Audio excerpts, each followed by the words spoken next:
मेटरलॉजी हा लेसन जो आपल्याला एन्व्हायरमेंटल मॅनेजमेंट या लेसनमध्ये 9व्या लेसनमध्ये आपल्याला हा पुढचा मेटरलॉजी हा जो भाग आहे आपण पाहत आहोत.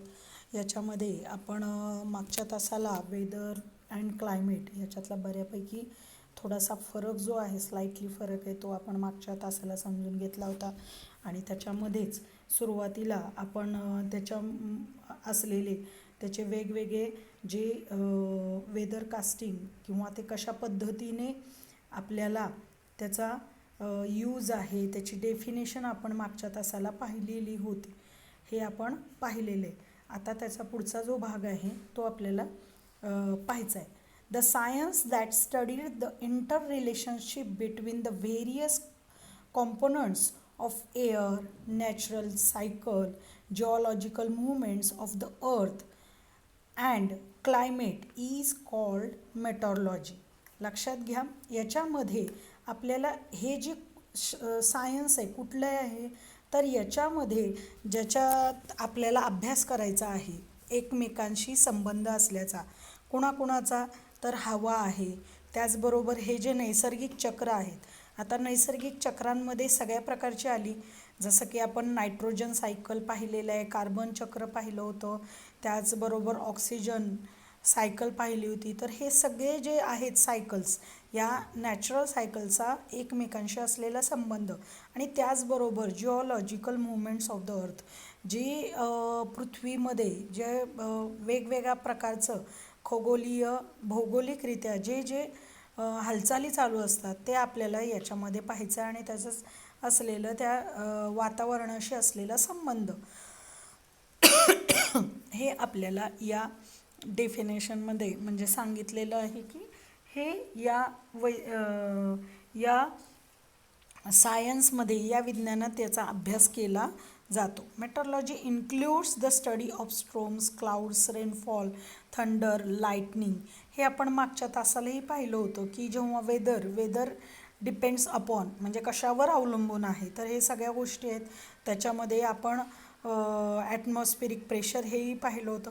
तर त्याच्यामध्ये मी तेच सांगितल्याप्रमाणे अजूनही सांगते की मेट्रोलॉजीमध्ये काय काय पाहावं लागतं, काय अभ्यास करणं गरजेचं आहे.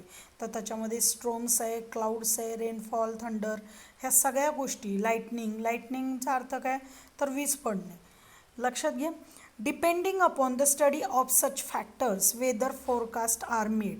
आणि हेच जे आहे ते वेदर फोरकास्टिंग जे केलं जातं, तर ते या सगळ्या गोष्टींच्या आधारावरच केलं जातं. हेच सगळे घटक त्याच्यासाठी महत्त्वपूर्ण आहेत.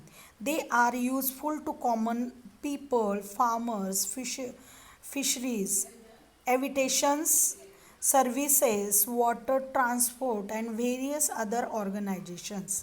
लक्षात घ्या, ह्या जे वेदर फॉरकास्टिंग होतं, तर या सगळ्याचा उपयोग कुणाकुणाला होतो, आपल्या सामान्य नागरिकांना, त्याचबरोबर शेतकऱ्यांना पाऊस कधी वगैरे पडणार आहे त्याची माहिती मिळते. त्याचबरोबर मासेमारी करणाऱ्या लोकांसाठी त्याचा उपयोग होतो. त्याचबरोबर जे जलवाहतूक करतात किंवा पाण्यामधून ज्यांना प्रवास करायचा असतो, अशा सर्व प्रकारच्या वेगवेगळ्या संस्थांचा याच्यामध्ये त्यांना या गोष्टीचा फॉरकास्टिंगचा उपयोग होतो. याच्यामध्ये हे थोडंसं इथेही इन्स्टिट्यूट ॲट वर्क आणि यूजिंग ICT हा भाग जरा रिड्यूस पोर्शनमध्ये गेलेला आहे.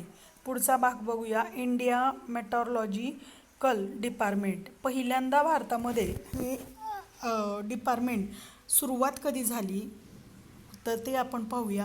The India meteorological department was founded by the British in 1875 at Shimla. Its head office is at Pune. लक्षात घ्या की 1875 म्हणजे आपल्या स्वातंत्र्याच्या पूर्वी कमीत कमी 75 वर्षापूर्वी असं म्हणूया. तर त्या काळी पहिल्यांदा हे डिपार्टमेंट विभाग निर्माण केला गेला होता शिमल्याला. त्याचं हेड ऑफिस पण पुण्याला होतं. लक्षात घ्या, म्हणजे त्या काळापासून पुण्याचं जे ऑफिस आहे इथे पुण्यामध्ये शिवाजीनगरला, तर ते पुण्याचं हेड ऑफिस तेव्हापासून आहे. Its regional offices are at Mumbai, Kolkata, Chennai, Nagpur, Delhi. 5 ठिकाणी हे महत्त्वाचे जे ऑफिस आहे त्याचे जे उपविभाग म्हणता येईल, तर ते मुंबई आहे, कोलकाता आहे, चेन्नई आहे, नागपूर आहे आणि दिल्ली. 4 बरोबर 4 टोक आहेत बघा. पूर्व, पश्चिम, उत्तर, दक्षिण आणि नागपूर हे सेंटर म्हणून त्यांनी ते 5 ठिकाणं अशी घेतलेली आहेत. त्या ठिकाणी हे फोरकास्टिंगचं काम केलं जातं. Maps are prepared every day which indicates the daily predictions about the weather. Such maps are prepared and publish twice in every 24 hours. प्रत्येक 24 तासामध्ये 2दा याचं पब्लिश केलं जातं आणि हा बनवला जातो दिवसातनं 2दा, हे लक्षात घ्या. In this institute research goes on continuously on various aspects like instruments for climatic readings, predictions about the climate made using radar, predictions about the climate related to seismology, prediction regarding rainfall by satellites, air pollution, etc. या पॅरेग्राफमध्ये असं सांगितलेलं आहे की या इन्स्टिट्यूटमध्ये काय होतं, तर अशा प्रकारचे जे इन्स्टिट्यूट आहेत त्याच्यामध्ये रिसर्च केला जातो की वेगवेगळ्या प्रकारचे जे काय म्हणता येईल रिसर्च केलं जातं की त्याच्यामध्ये ज्या हे क्लायमेटिक रीडिंग करायचं आहे, म्हणजे हवामानाचं जे वाचन केलं जातं ते करण्यासाठी वेगवेगळ्या या साधनांचा वापर केला जातो आणि त्याच्यामध्ये मग सॅटेलाइट्स आहेत आणि त्यामध्ये येणारे हे सगळे पावसाच्या काळामध्ये वेगवेगळ्या पद्धतीने कुठे किती प्रमाणात आणि कोणत्या लेवलनी त्याचं काय म्हणता येईल रीडिंग होतं आहे, ते रीडिंग त्याचं वाचन किंवा त्याचं निरीक्षण हे या रिसर्च इन्स्टिट्यूटला केलं जातं. The India meteorological departments provides important information regarding weather climatic conditions to other departments like aviation, shipping, agriculture, irrigation, marine oil exploration and production etcetera. लक्षात घ्या, हे जे डिपार्टमेंट आहेत म्हणजे हे विभाग आहे हे काय काम करतं, पहिलं तर ही इन्फॉर्मेशन कोणाला दिली जाते लवकरात लवकर, जसं की शिपिंगमध्ये म्हणजे जलवाहतूक जे करता आहेत त्यांच्यासाठी, त्याचबरोबर शेतीसाठी, इरिगेशन जे पाणी पुरवठा विभाग असतं, पाटबंधारे खातं जे आहे त्याच्यामध्ये, मरीन ऑइल म्हणजे जे समुद्रामधून ऑइलची वाहतूक पण करतात, त्याचं निर्मिती करतात आणि ते ज्या ठिकाणी घडतं ते अशा ठिकाणी हे वेदर आणि क्लायमॅटिक कंडिशन्सची माहिती लवकरात लवकर वेळोवेळी ही दिली जाते. Prediction regarding calamities like dust storm, sand storms, heavy rainfall, hot or cold waves, tsunami, etc. are communicated to various departments, all types of mass communication media and all citizens. लक्षात घ्या, जर कुठलीही गोष्ट घडायची असेल तर त्याच्या आधी त्याचं सांगितलं जातं. जसं की आत्ता 1 महिन्यापूर्वीच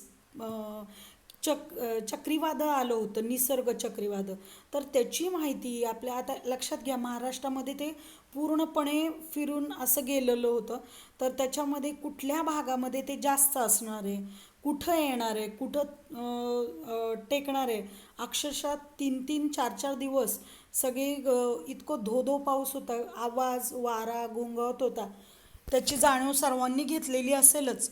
तर ह्या गोष्टी आहेत, आपण जर हेच व्यवस्थित आपल्याला आधी माहीत झालं होतं त्याच्यामुळं आपण त्याची काळजी घेतली किंवा त्याच्यापासून बचावासाठी आपण पूर्व नियोजित असं काही केलं होतं की म्हणजे आपल्याला कळलं त्याच्यामुळे फायदा झाला, पण हे नसतंच कळलं तर किती अडचणी झाल्या असत्या किंवा नुकसान किती झालं असतं महाराष्ट्राचं, तर हे सांगता येत नाही. आणि म्हणूनच हे फोरकास्टिंग, वेदर फोरकास्टिंग करणं खूप गरजेचं आहे आणि त्याची माहिती ही आत्ता सध्याच्या मास मीडियामधून बऱ्यापैकी सगळ्या लोकांना लवकरात लवकर होते. For this purpose India has launched several satellites equipped with the high class technology. आताच्या नवीन अशा तंत्रज्ञानामधून वेगवेगळे जे सॅटेलाइट्स आहेत भरपूर प्रमाणात लॉन्च केलेले आहेत आणि त्याच्यामधून लवकरात लवकर याच्याविषयी माहिती कळते आणि ती करेक्ट अचूक असण्यावर त्याचा जास्त भर असतो. Observatories at several locations are doing excellent work in the analysis of the information received from this satellites. लक्षात घ्या, ह्याच्या निरीक्षणाच्या आधारावर कुठल्या ठिकाणी काय घडू शकतं याचं चांगलं आणि अचूकरित्या माहिती देणं हे त्यांचं काम जे आहे ते खूप छान पद्धतीने करतायत हे लक्षात घ्या आणि त्याचं निरीक्षणही चांगल्या करेक्ट असं देण्याचा ते प्रयत्न करत असतात. Monsoon model and climate prediction. The tradition of forecasting the monsoon season in India is older than 100 years. लक्षात घ्या, आत्ता म्हणजे स्वातंत्र्यापूर्वी मी 75 वर्ष म्हटलं होते, पण आता स्वातंत्र्य होऊनच आपल्याला भरपूर वर्ष झाले आहेत. म्हणजे हे जे मान्सून डिपार्टमेंट आहे हे 100 वर्षापेक्षा जास्त जुनं आहे. After the famine of 1877 the H.F. Blanford, the founder of IMD Indian monsoon department, लक्षात घ्या IMD, had made such a prediction for the first time, taking the snowfall in the Himalayas as a parameter for this prediction. बघा, 1877 साली हे जे founder जे आहेत यांनी त्या काळी त्याची पहिली माहिती जी स्नोफॉल झालं होतं हिमालयामध्ये त्या काळी 1877ला त्याच्याविषयी ती माहिती त्यांनी दिलेली होती. In the decade of the 1930 the then director of IMD sir Gilbert Walker had underlined the relationship between the various worldwide climatic factors and the Indian monsoon, and based on available observation and previous recording related to this relationship, he put forth hypothesis regarding the nature of the monsoon. लक्षात घ्या, 1930 साली त्याचे जे मुख्य होते IMDचे Gilbert walker यांनी सांगितलं होतं त्यावेळी की त्यांनी वेगवेगळ्या पद्धतीने जे जागतिक लेवलचं हे जे क्लायमेटिक फॅक्टर आहेत त्याची माहिती आणि त्याचबरोबर भारतीय अशा हवामानाची मान्सूनशी जे रिलेशन आहे ते वेगळ्या पद्धतीने आणि त्याचं ऑब्झर्वेशन त्याचं रेकॉर्डिंग ठेवायचं काम हे छान पद्धतीत आणि चांगल्या रीतीने त्यांनी करण्यास सुरुवात केली. With the initiative of doctor Vasantrao doctor Vasantrao Gowariker. In the decade of the 1990, the monsoon model based upon the 16 worldwide climatic parameters was developed. लक्षात घ्या, त्यावेळेस 4 फक्त मान्सूनच्या रिलेटेड त्यांनी हे पाहिले होते. 1990 साली म्हणजे भारतामधले वसंतराव गोवारीकर जे पुण्यामध्ये त्यांनी डॉक्टर असे जे आहेत तर त्यांनी मान्सून मॉडेल तयार केलं होतं. ते 16 अशा पद्धतीने 16 पॅरामीटर्स म्हणजे क्लायमॅटिक पॅरामीटरवर ते डेव्हलप केलं होतं. This model was in use from 1990 to 2002. म्हणजे किती 12 वर्ष त्याचा वापर केलेला आहे बघा, लक्षात घ्या, आणि त्याचा यूज झालेला आहे. लक्षात येते का मी काय म्हणते ते? तर याच्यामध्ये आपण राहिलेला भाग आपण पुढच्या तासाला पाहूया.